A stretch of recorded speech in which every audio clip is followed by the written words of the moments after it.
When people think about training at top level athlete, usually they are considering two aspects. First is skill acquisition. For instance, in my sport, in tennis, they will say, okay, this guy needs to improve his serve, therefore he's gonna practice serve. Yes.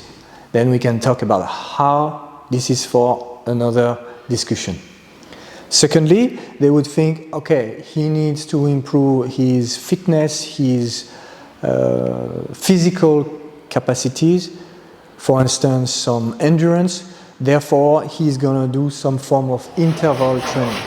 Again, yes, and a great coach, the question is how he's gonna do it. That's the art of coaching and knowledge and adaptation and all of these qualities. So far, so good. What is not considered are the mental qualities that are developed through your training. And so I would like to emphasize this video on these qualities in the first part, and the second part is starting to challenge you to imagine the kind of qualities that you really need in your life or in your sport, and how you can start to imagine building them. All right, so first let's go through some examples. Let's say you practice strength training, typical strength training. What does that give you? What that gives you is this oomph, this confidence that you can go for it whenever you want it.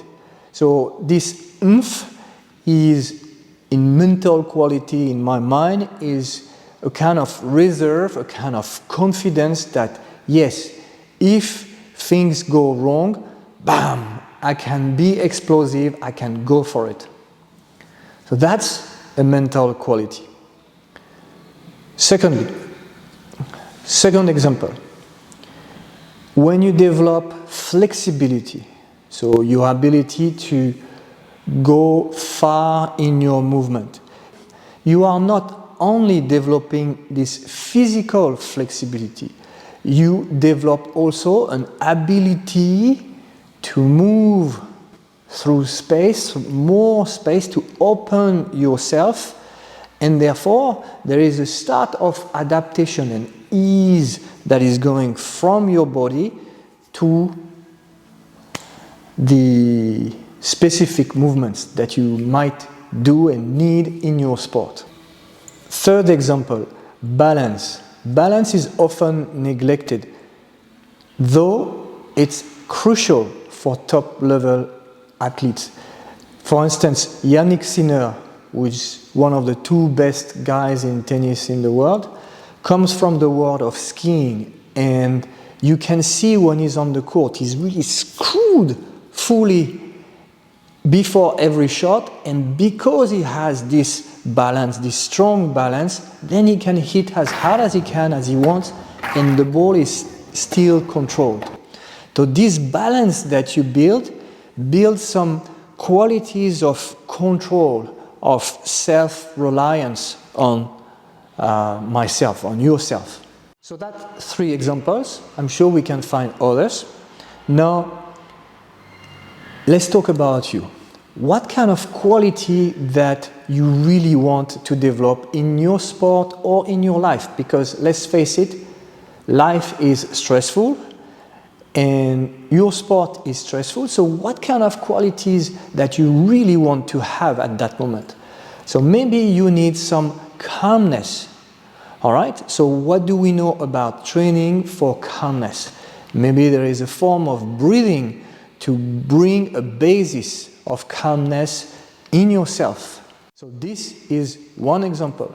Second example, maybe you need focus. You want to have more focus in your sport or in your life. So what do we know that can help you to build focus?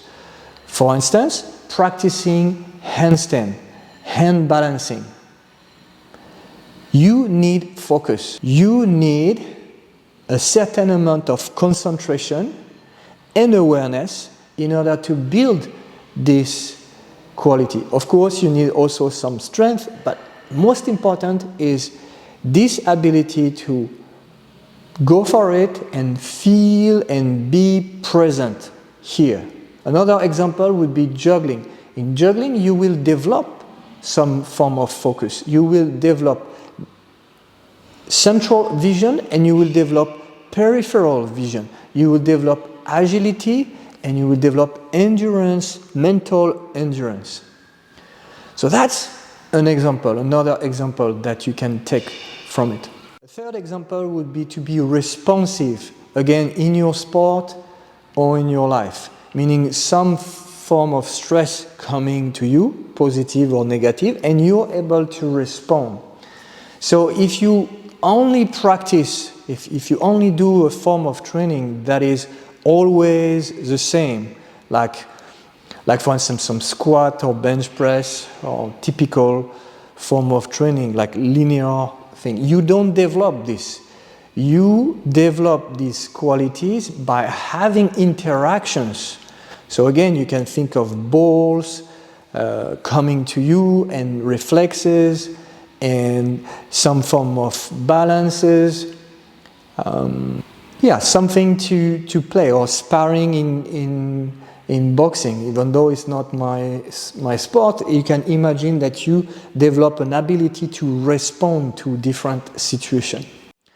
So, takeaway from this video is consider your training as a playground for your sport and for your life.